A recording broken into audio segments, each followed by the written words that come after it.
As the air turns crisp and the holidays draw near, comfort becomes the best gift of all. Quince delivers layers that last, sweaters, outerwear, and everyday essentials that feel luxurious, look timeless, and make holiday dressing and gifting effortless. Quince seriously has it all. $50 Mongolian cashmere sweaters made for everyday wear, denim that never goes out of style, silk tops and skirts that add polish, and down outerwear built to take on the season. Perfect for gifting or upgrading your own wardrobe. You know what is at the top of my list? Quince's Italian wool coats. And the Mongolian cashmere dress, I pair it with black riding boots. And the holiday gift this season, gold everyday hoops for everybody in your life. By working directly with ethical, top-tier factories, Quince skips the middlemen and offers prices 50% less than similar brands. Step into the holiday season with layers made to feel good, look polished, and last from Quince. Perfect for gifting or keeping for yourself. Go to quince.com/KKC for free shipping on your order and 365-day returns. Now available in Canada too. That's QUINCE.com/KateCasey to get free shipping and 365-day returns.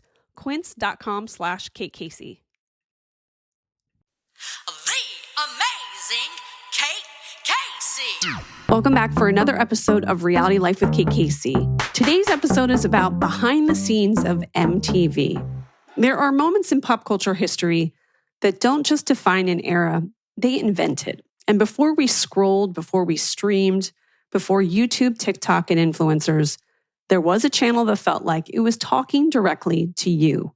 It wasn't polished. It wasn't corporate. It was loud, messy, and alive. It was music television, and it didn't just play videos. It shaped the culture around them. MTV launched in 1981 with the words, "Ladies and gentlemen, rock and roll." Suddenly, the visual became just as important as the sound. Artists didn't just perform songs, they built worlds. Madonna, Prince, Michael Jackson, Duran Duran. MTV gave them not just airtime, but iconography. As the network evolved, something else happened. MTV started creating its own kind of programming, shows that were as offbeat and unpredictable as the people watching. There was Remote Control, a chaotic game show hosted by Ken Ober, where contestants answered pop culture trivia while sitting in recliners, surrounded by TVs and sound effects. And there was MTV News, led by the unflappable Kurt Loder, who made music journalism both credible and cool. He broke stories that mattered to a generation that didn't trust the 6 o'clock news, but absolutely trusted him. And then came a creative earthquake, The Real World. When it debuted in 1992, no one could have predicted what it would unleash. 7 strangers picked to live in a house and have their lives taped. It was part social experiment, part soap opera, and completely new. The Real World didn't just launch reality television, it defined it. It opened the door for everything from Survivor to the Kardashians to Love is Blind. Watching real people navigate conflict, love, and identity changed what we expected from television. But while MTV was breaking new ground in reality, it was also reminding audiences of the power of music itself. In 1989, MTV Unplugged premiered, an intimate stage where artists stripped their songs down to raw emotion. It gave us career-defining performances like Eric Clapton's Tears in Heaven, Nirvana's haunting acoustic set, and Lauryn Hill's soulful reinvention. Unplugged captured something rare, authenticity, and proved that even in the loudest decade, simplicity and vulnerability could steal the show. MTV was also home to strong, unforgettable female voices like Martha Quinn, Downtown Julie Brown, Tabitha Soren, Daisy Fuentes, Kennedy, and Karen Duffy, who was just a guest on this podcast. They were witty, confident, and unfiltered. They weren't just introducing music videos, they were shaping the conversation about pop culture, style, and the world young viewers were inheriting.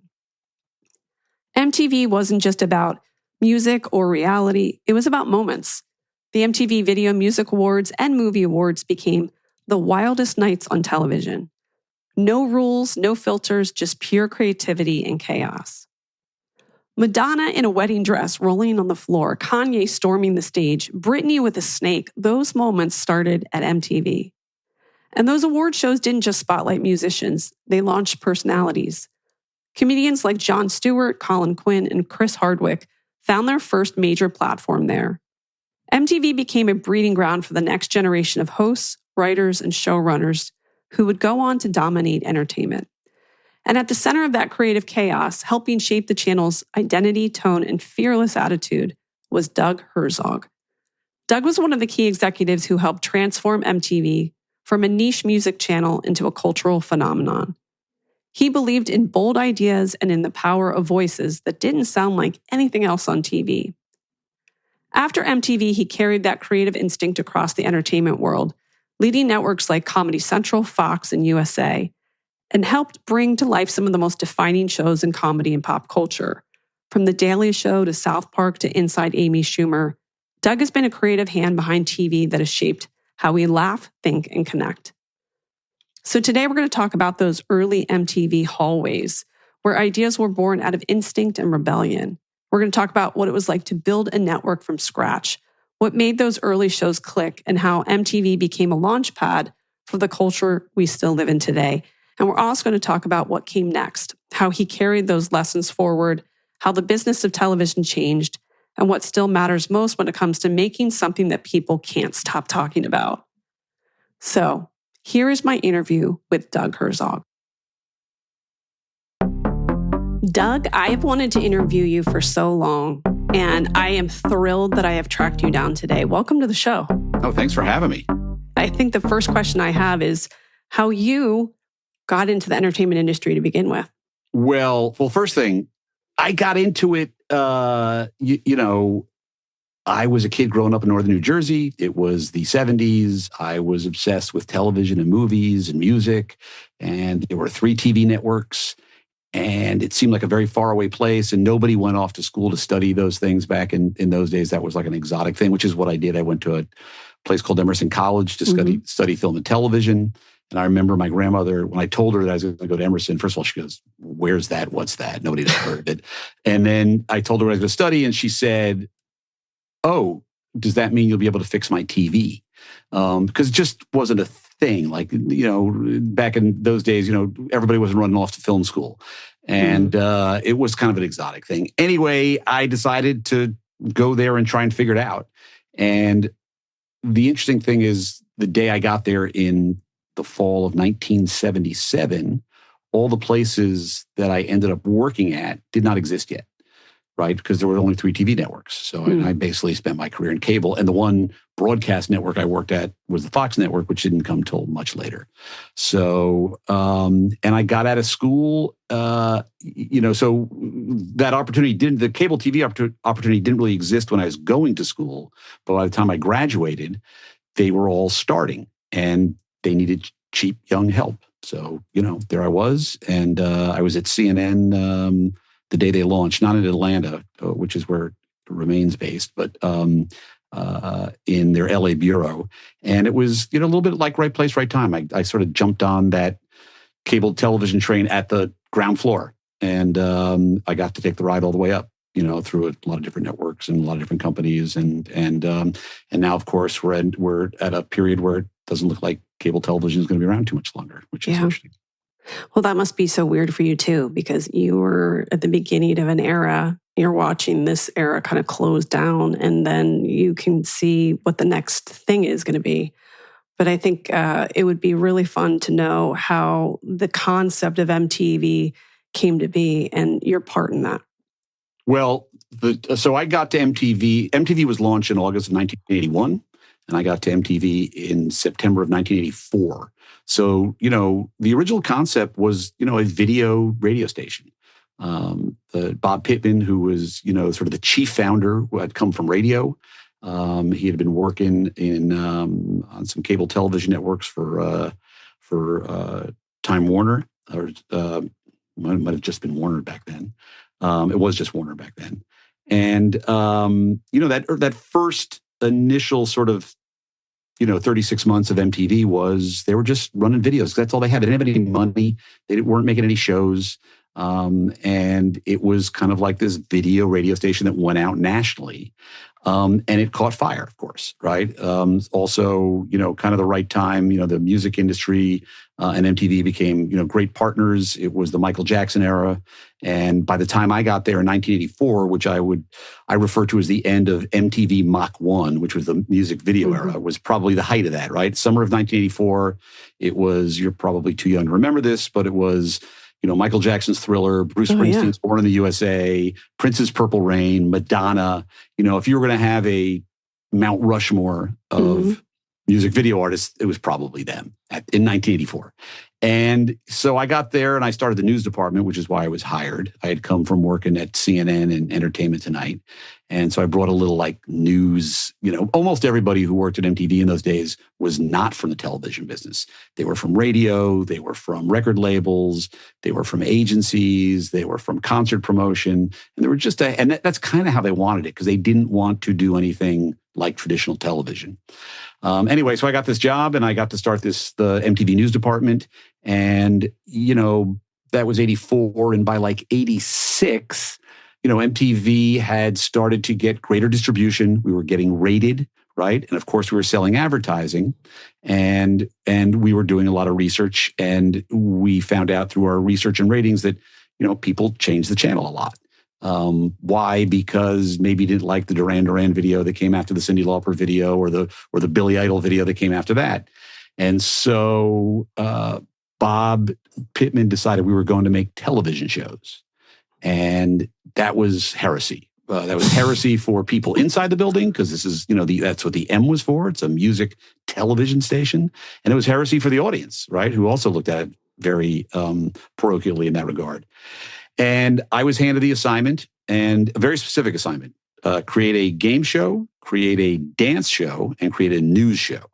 So the news show was easy. We were already, we'd already started to produce some news content. And so it became like a weekly roundup. But of course, we ultimately hired Kurt Loder.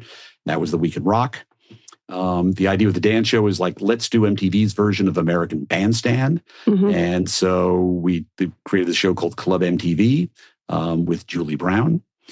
And then the third idea, the game show, was probably the most controversial because, first of all, it's a game show, which was the oldest, stodgiest, most traditional kind of television, right? It's my grandma watches game shows. Why would MTV make a game show? Well, here's why MTV made a game show. Our sister company, Nickelodeon, had a hit game show already. It was called Double Dare. They were producing it for $15,000 an episode. You could shoot 5 in a day. And they were we like that model. Let's do an MTV game show. And we fooled around with a bunch of ideas, including mostly music-oriented ideas, because everything we did, even though we were making shows, we always felt it had to be related to music or to the MTV brand. And we used to have this really goofy, cringy thing we'd say to the press, yeah, it's a game show, but it's got a rock and roll attitude. But the game show we came up with was not a music game show. It was a pop culture game show. And it was called Remote Control. And it was about TV and pop culture and comedy. And it became the biggest hit of all. They were all hits. This became the biggest hit of all. And that really opened the doors to understanding that, yes, we were a music network at our heart. Yes, we had a rock and roll attitude at our heart. But we could kind of lay that over almost anything and make it work. And we did. Over time, so whether it was sports or fashion or politics, and of course, the creation of non-scripted reality television. Well, if we could also touch on the brilliant casting for a lot of that, how did you choose Kurt Loder? And Colin Quinn, of course, was a huge sensation. It was a bunch of young people with a lot of ideas. So, Colin Quinn was a comedian that a guy named Mike Dugan was a big fan of. And he was we should make him the announcer of the show. And then we brought him in for audition. And, Colin, who's now a very dear friend and longtime friend, I was I can't understand a word he says. And they're but he's funny and he's got, and it was just a lot of inspired ideas. Kurt Loder, Linda Cordina, who ultimately, took over running the news department from me at the time, she was sort of the news director. And, Kurt was the Rolling Stone writer who kind of shit on MTV a lot. And she was I think we should go get, we decided we wanted to get somebody with credibility. What had started to happen was, as we were building the news department, we would do a lot of the interviews off camera with the artists. The artists didn't love coming to talk to the VJs. It's post Live Aid. They kind of got into this sort of thing where they were looked down upon a little bit, and I think a little unfairly, and just looked at as like sort of pretty talking heads. And the big rock stars like Springsteen and Prince, the serious rock stars, wanted to talk to serious journalists. Mm-hmm. So we went and asked Kurt Loder if he would do it, and to our surprise, he said yes. And then he kind of never left. Turned into like the Walter Cronkite of MTV. Iconic figure. Figure. Absolutely iconic figure. And the best of the best. I mean, yes. I think people can't separate the 80s without thinking of Kurt Loder, which is... Who, by the way, amazing. Might be 80. Which blows my mind. Yeah. He always looked younger than he was. I have to say that. I would say that. But you're right, because if you're starting a channel that's devoted to music and then you're bringing in all of these television shows, you have to counterbalance that want for high level. You know, we always looked at the VJs as, because they became stars in their own right, Mark Goodman and Martha Quidd and Alan Hunter and all those folks. But we always thought MTV's bigger than all of them. And it was the idea of MTV. Yeah. And then, you know, over time, as we started to create shows, we had to find like real talent. Mm-hmm. And, you know, the people that came through the door at MTV in the early days, you know, I hired Adam Sandler out of a comedy club to be on Remote Control. You know, Ben Stiller was almost the host of Remote Control, an unknown Ben Stiller. You know, Colin Quinn, Dennis Leary. Jon Stewart. You know, the list goes on and on and on. And we just, you know, we had a great platform, and we had, you know, a staff and a group of people that were very much the audience. We were all in our 20s. So we were the audience. So I think we had a good sense of what we thought the audience might like. And then, you know, we combined that with some good luck and some good execution, and good things happened. Also, when you have younger people, they're much more willing to take risks. Some of these old networks, you're not going to have somebody who's, you know, in their 30s or 40s who can look at a new idea and say, why not? Let's go for it. Well, that was the whole thing. I mean, we had no money, and we were given permission to take risks and try things. And we were very much wanted to do it differently than everybody else. And, you know, we couldn't afford big talent, so we had to go find people under rocks. It was just necessity. And like I said, it was, you know, it was a lot of inspired people. It was a great platform and a great brand, and, you know, and then some good luck thrown in, and a lot of fun. It was fun.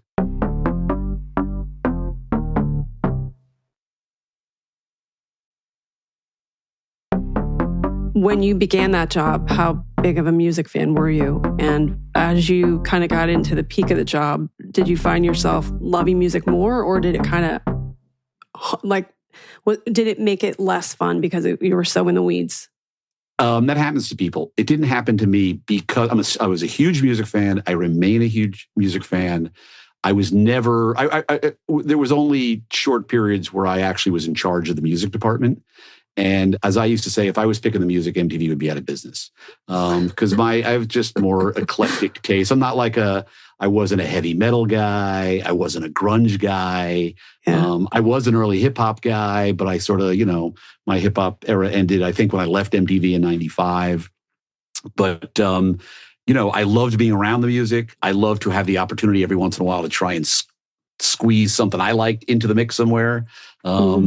Rarely with any luck, but no, it only made my love of music even greater. It was really it was amazing to be around some of those people. It was amazing to be part of some of those things. We produced and got to go to and saw so many great performances and concerts, and it was super fun. I also think about some of those personalities, as you mentioned, like someone like Matt Pinfield probably made people want to listen to heavy metal, or Ed Lover made people want to listen to hip hop. Well, they were fans, and then they are. I mean, I saw Matt this summer. I mean, he's still the biggest music fan you could ever meet. He's out every night, and you know, Ed and Dre and the guys who created Yo MTV Raps, they were so passionate about hip hop and rap music, and literally forced it onto MTV, and that was a big part of, the mix there. Like you had to bring real passion. And if you were passionate about something, enough about something, and you were willing to jump on the table and pound the table about something, people would ultimately listen, and you could find a way to squeeze something on. We had 24 hours a day, so we had time to fill. But passion played a big role. But yeah, everybody, we were like-minded people on a mission. And I think the thing that united everybody there was a love of music, first and foremost. Also pop culture, I think. 1,000%. Yeah. When you look back at that time, were there artists that were sort of anti-MTV, and did that affect their careers? There were artists that were anti-MTV, and then, sort of like Pearl Jam didn't like making videos in the beginning. I remember that. Because there was that thing is like, videos were like, we're not a glamorous band and we're not going to put on makeup, or we're not going to, and so there were a lot of artists like that. And then there were some I mean, most famously, I remember Joe Jackson, who was very big in the 70s, like pre-MTV. I was a big fan. Stepping out. Yeah, exactly. And even before that, there was an album, a huge album called Look Sharp. Is She Really Going Out With Him? And all that stuff. Oh, yeah. Was that song, yeah. But he was very famously like, I don't believe in this. I'm not going to make videos. I'm not doing it.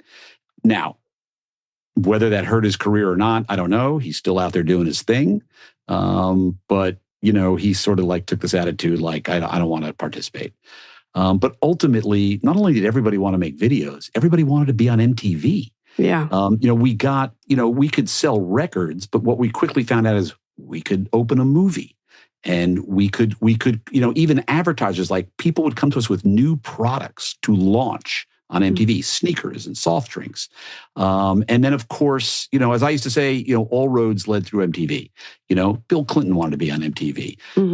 Sports stars wanted to be on MTV. Cindy Crawford, who I hired to host House of Style. Did the first season for free because she thought it was so important. She didn't get out of bed for less than $10,000 an hour in those days. And she hosted the first season of House of Style for free because she wanted to be on MTV and establish herself as a larger, broader personality. And by the way, I think that did a huge service to the fashion industry, having that show. I watched that show all the time when I was a kid. Yeah. I mean, it was, to be honest, we sort of stole the idea from CNN. They had a fashion show, really good one. With Elsa Clench? Elsa Clench, yes. Yeah. Yes. Good memory. Yeah. And so we sort of said, well, let's do Elsa Clench for the MTV generation. And then we were like, okay, who should host? And I remember saying to Elisa Valentini, who was the producer of the show, I was like, well, I sort of have a giant crush on Cindy Crawford. She's on the cover of every magazine my wife reads. Yeah. I don't know who she is, but I don't know. Let's ask and see what happens. And that's what happened. Back to the music videos. Sure. Do you think AHA would have been as a global phenomenon had it not been for Take On Me, the video? No, absolutely not. Yeah. I mean, there were bands.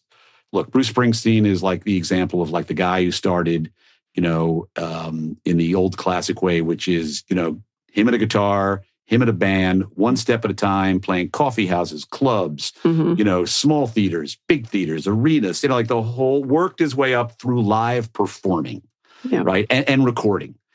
AHA, it's a good record. It's a good song. I mean, if you never saw the video, it's a good song, but I don't know that it's going to have the impact that it had without that amazing video. And it still holds up too. That's just my opinion. What, the video or the song or both? The video still holds up. Yeah, it doesn't look. That doesn't look terribly dated. That's true. Yeah, I think that's right. Kind of amazing.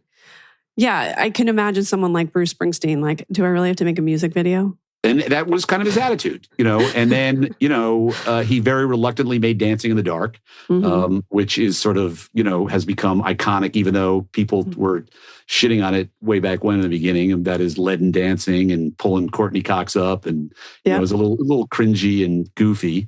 But then he kind of leaned in and he made some good videos. Born in the USA, Born in the USA was going to be a huge hit either way. But I think, the fact that Bruce ultimately leaned into MTV and videos made it even bigger. Also, Hello by Lionel Richie. Don't think the song would have done as well if it not been for the video. Lionel was a big star.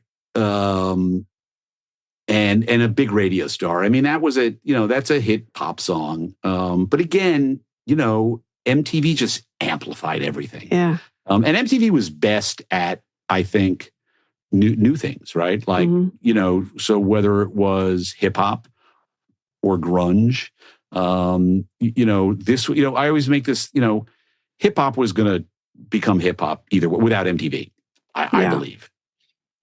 But because, we could take a Run DMC video and, kids in the urban centers were already starting to get into that thing. Mm-hmm. But, all of a sudden you come home from school and you're in Des Moines, Iowa, and you turn on the TV and there it is. Now, it was probably going to get to you anyway through radio over time. But MTV was like a shot of heroin right through your veins, right to the middle of the country. And, and the next thing you know, hip hop is the thing that dominates music for the last 35 years. And then you think about that video with Steven Tyler and Run DMC. I mean, that was that's the one that really broke the door down, as they do in the video. But true. And it was a very, I'm sure this, read about this. It was very intentional on the part of Rick Rubin, who produced it, to try and combine both those musics, and he saw a real opportunity and the right song and the right bands. And I remember literally there's a book written about it.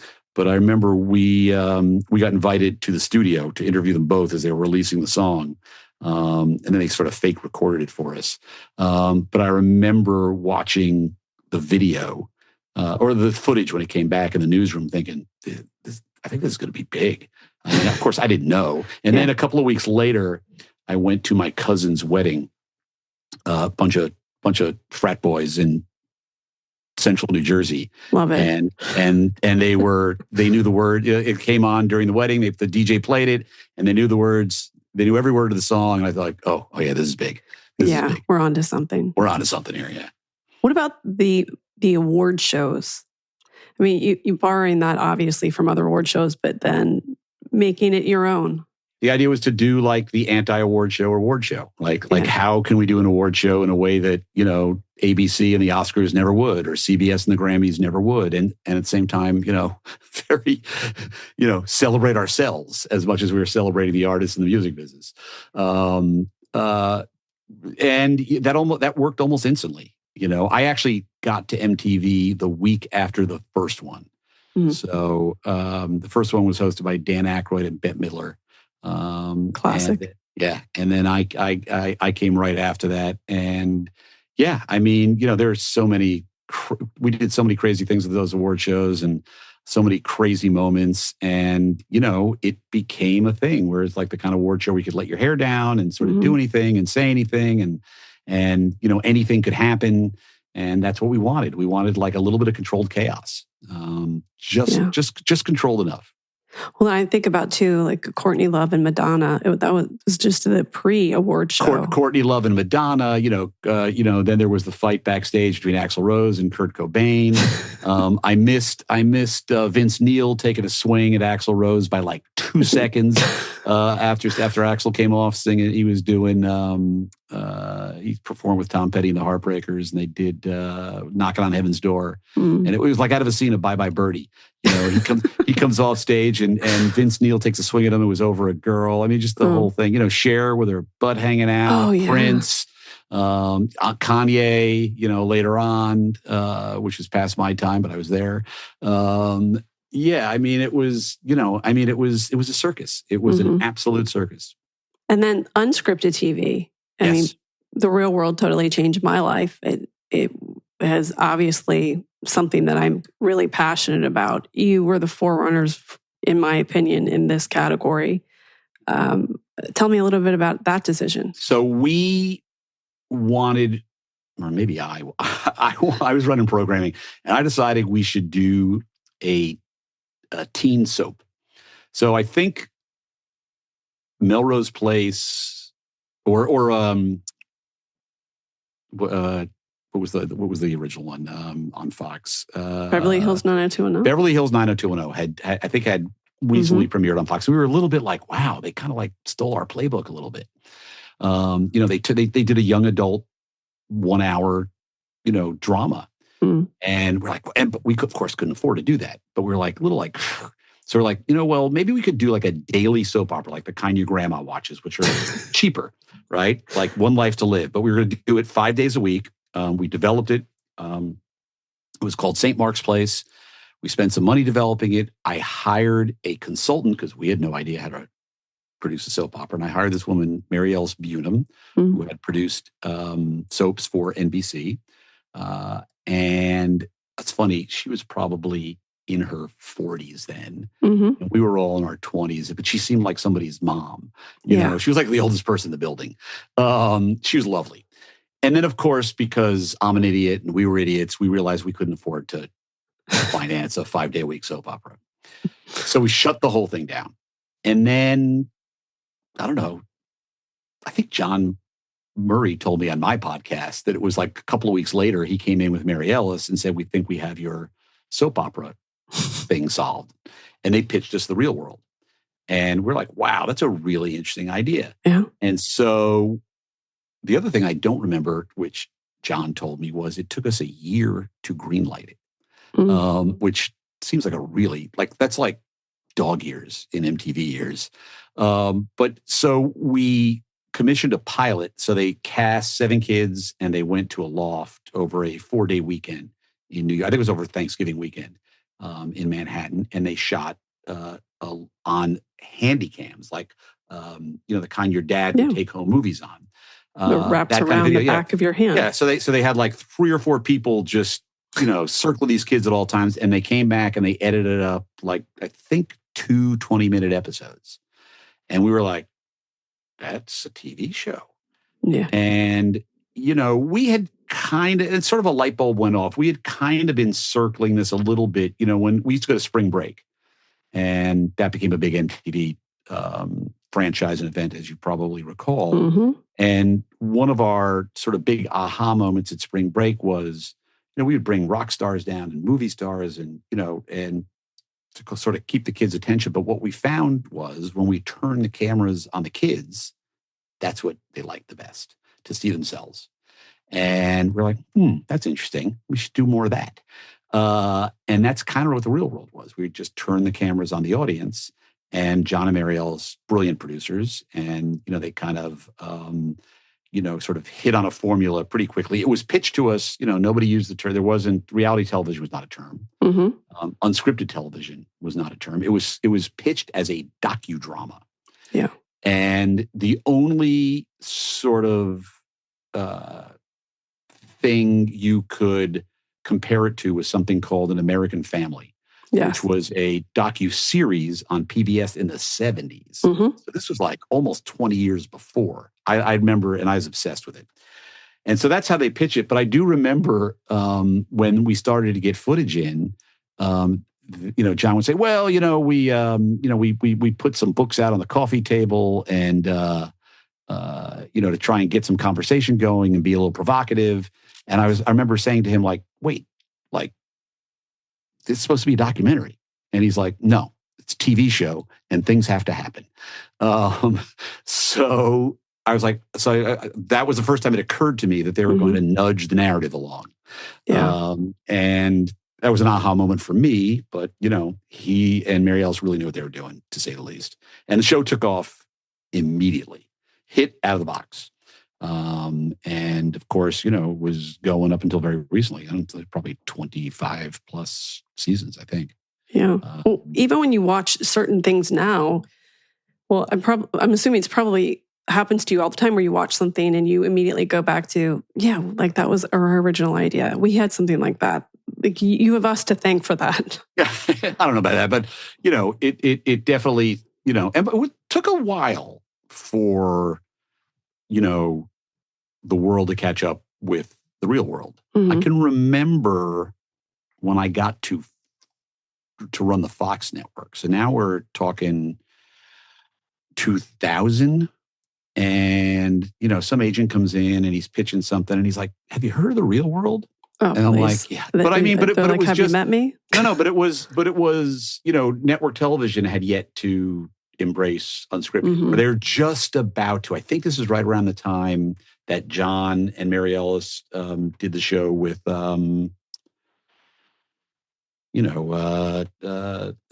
Lionel's daughter and The Simple Life.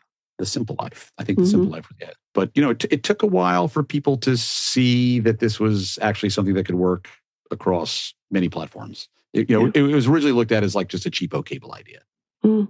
But was it hard for you after you left MTV to recreate that kind of electricity that existed at the network? It was hard for me at Fox, where I think I set the land speed record for network presidents. I was there like 15 months. Turns out I was a cable guy. But honestly, I was super lucky because, from MTV, I went to Comedy Central.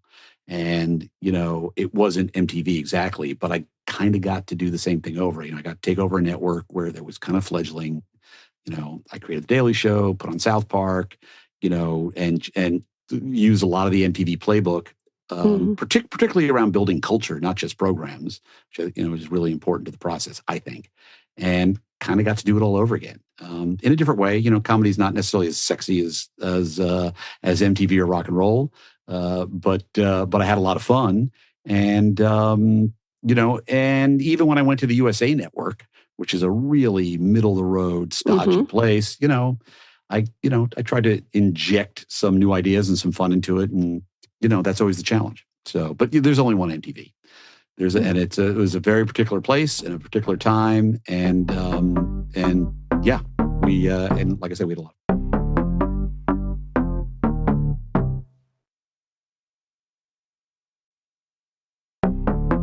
What aspects of the media right now remind you a lot of the early days of MTV? Not a ton. I think the streamers to me are like broadcast television. So they're big and they're broad and they're trying to be all things to all people all the time. Yeah. And so there's not like brands there really to me, like there's you ever see anybody walk around with a Netflix t-shirt on? No. Like that's not cool unless you work there. And even if you work there, it's probably not that cool. Yeah. Whereas, loser. Yeah, loser. whereas like with MTV, like, everybody fucking wanted. I could go to the. I'd be flying coach. I'd go to the American Airlines counter. I'd put my little MTV tote bag on the thing, and somebody would go, "Hey, you work at MTV?" I go, "Yeah." Like, here's first class tickets. Yeah, is it fun? I go, "Oh, it's really fun." Yeah. I go, "You want a hat? You want a T-shirt?" And the next thing you know, you're flying first class. Oh yeah. It was like currency. So anyway, to get back to the point, like they're sort of big and broad. They're like department stores, it's like they have everything you need. You kind of have to go there. And it's kind of annoying. It's like, dramas on aisle 1 and sci-fi on aisle 3 and, sports on aisle 5. It's just annoying to be there. It's not cool. It's not fun. I think, which is, that's what I think how people thought of network television in the 70s, and that begot cable. So I think there's something else coming. I wish I could say exactly from where. I wouldn't be sitting in a closet in my house if I knew the answer to that. But I ultimately think the consumer will get bored with what feels like a generic approach these days. One of my frustrations as a viewer is I just don't think they swing for the fences very much. It's a lot of checking boxes and data and analytics. Old and IP. I get it. Yeah. Old. It's got to be something you heard of before. And so I think, as AOR radio begot punk and new wave and disco and broadcast television begot cable, I think the streamers will force something else into the picture because there's a bunch of really inspired creative folks out there who want to do things a little different. When you look back at your career in entertainment, I know that you've been called like a television tastemaker. How do you spot talent and know that that's something that has a cultural spark? It doesn't start with, it starts with, does this person make me laugh? Does this person entertain me? Is this person engaging me? Like that's how it starts. So whoever it was, Adam or Colin Quinn or Jon Stewart, I like whatever they were doing connected with me. And I was like, oh, that person's really interesting. I'd like to work with that person. Let's see if I could work with that person. And that's what always started me. I mean, you never know. I mean, I didn't know Jon Stewart would be Jon Stewart. I didn't know South Park would be, Matt and Trey would still be going, almost 30 years later. They made me laugh. And I thought my audience might enjoy it. And I was in a position where I could give them a shot and I could take a shot with them and see what happened. By the way, for every Matt and Trey and Jon Stewart and whoever, there's the streets littered with a dozen folks. A graveyard. Who didn't get there, Yeah. So I was lucky enough to land on enough to make a career out of. When you think of MTV, obviously it was all about youth culture. What do you think young audiences want now that's different from the 80s and the 90s when MTV was at its peak? I'm now 66 years old. I still 18 in my head, young at heart, but I would be lying if I said I knew. I think, there's been many generations in between. We used to have this. We used to, in the old days, when we were creating shows from scratch with no money, we were doing it all in-house because we couldn't afford to pay anybody and no agents and nobody was coming to us because we didn't have any money. So everything was done in-house in the early days. And coming up with show ideas was not the problem. Coming up with show titles was the problem. That's interesting. So we'd sit in a room and we go, well, what do we call it?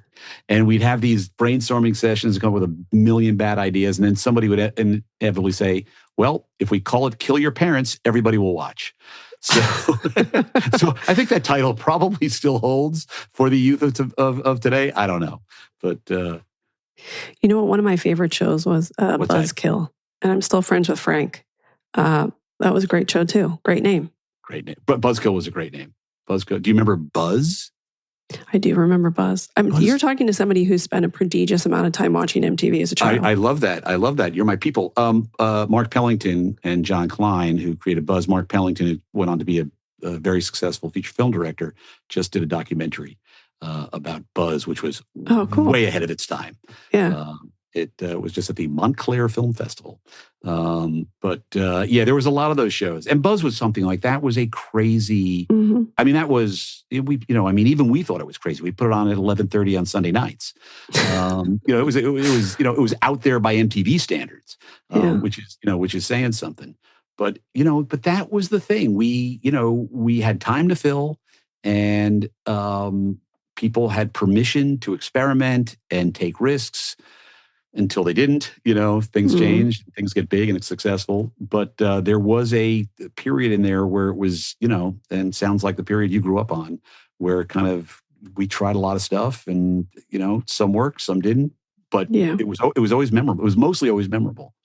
Well, I kind of think of it as like it was the startup experiment, but you had the buy-in from people who were enormous stars in the world. And where else in the world will you have something like that? Well, it was that we earned that over time. I think the real thing was the real genius of MTV. And it's hard to, you're clearly old enough to remember some of this, but young people are not. There was a day when nobody was talking to young people. And you were not, what was on television was for the family or your parents. And then if you were a kid, there was some stuff on Saturday mornings, but nobody was talking to young adults.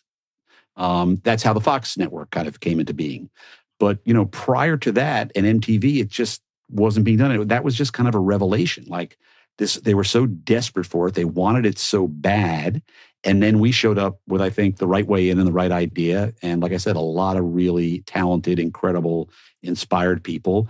And very quickly, the record industry and the artists saw it, got it, wanted to be part of it, and then everybody did. Everybody was on board. We needed a bigger boat by the end. I'll tell you that. What are some of the surprising memories you have or favorite shows? Like one of the things I think is still a crack up, and it's so obscure, not everyone knows what I'm talking about. But it was a true life episode about a couple getting married on Staten Island. And he said that he was going to gut the limo driver And I interviewed that guy who has since passed away, but like to me, an iconic figure of that time. I would say Pedro, which is Pedro. less fun, but Pedro in the real absolutely. world. Yeah. And because at that time, again, you have to bring yourself back to those, that era and the great, the great fear of AIDS and HIV and how misunderstood it was. And for us to tell his story to young people in a way that was going out across the country, like just no one was doing it. And the real world was a little, it was a little bit of a different show, than it kind of evolved into over time. But that, I felt it was important then, and I still feel like it was important now. Certainly, certainly proud of that. And by the way, there's a bunch of really, really stupid shit we did that I'm not proud of. Well, sure. And I think if I was like, wow, what was I thinking, or what were we thinking? And we certainly couldn't do that today. But different day. So when President Clinton said that Pedro single-handedly had an enormous effect on an understanding of AIDS, that must have felt deeply emotional for you. It was very gratifying, just it was a really, the group of people that was running MTV at that time. Tom Freston was the president. He's got by the way, he's got a memoir coming out, which I think will be fantastic. I think you will really enjoy it. I will. And Judy McGrath, and myself and Van Toffler, these are some of my best friends in the world. They're really, really good people. They're really smart people. They're creative people. They're inspired people. And we had a belief, and we used to say it out loud a lot, which is because we understood over time how much influence we had with the audience. Mm-hmm. And we were very conscious to, quote, use our superpowers for good. And that was just something we felt, and that I think was part of the culture and, part of MTV. So now it made things a little one-sided, right? We were Clinton, we were Team Clinton. So I'm not sure everybody necessarily thought that we were using our superpowers for good, but we did. Mm-hmm. And we're trying to do something positive. We're trying to bring the national discussion to young people. And so even in that regard, we interviewed George Bush on the back of a train. He was kind of rude to Tabitha Soren, but we interviewed him. Mm-hmm. That was senior. Well, of course. Yeah. It was big age disparity. He was probably like, well, what the hell am I doing on this television network? And who is she? Talking to this. She was literally right out of college. Mm-hmm. Yeah. So everything was just totally punk rock. And it kind of made its way into all aspects of MTV. The news, the political news, the music news, the unscripted TV, the award show, everything was punk rock. And it must feel so gratifying when you talk to younger people that you were part of something that forever changed the media landscape. Well, I am, although I have a lot of friends who teach college classes, and I talk to I've been talking to them for years. And I used to be able to go into a college classroom and I could keep the kids, enraptured for an hour with MTV stories and Comedy Central stories. And I've found over the last couple of years, that's really starting to dissipate. Like they barely know what MTV is. I'm going to make a reference now that probably you won't even, I like to say, talking about MTV now is, it's like talking about the Dumont Network. Yeah. Which is a broadcast network that was only around for a very short time in the 50s. So very proud of it. Will always be. But as I say often to my kids who make fun of me for saying it, but I do believe it to be true, nothing lasts forever. Yeah. Except Saturday Night Live. Truly. And Cher. And share. That's 1,000%. I'm going to steal that. That's actually better. That's a better reference than Saturday Night Live. That. Good for you. My last question is, what is the biggest legacy that you hope that people take from MTV? God. I don't know that I could sum it up in one thing. It was the right idea at the right time, mm-hmm. and executed, I think, ultimately by the right people. Because mm-hmm. Look, this, and you're a student of the game, and for anything to be successful, so many moons have to line up Truly. to get it there.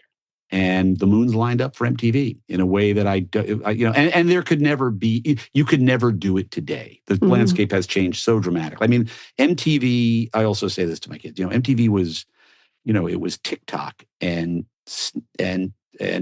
Twitter, and YouTube and Spotify and Apple Music and, whatever else. It was all rolled into one. Except it was all in one place. And if you were of a certain age, which it sounds like you were, you either got it and watched it, or you were on the outside looking in.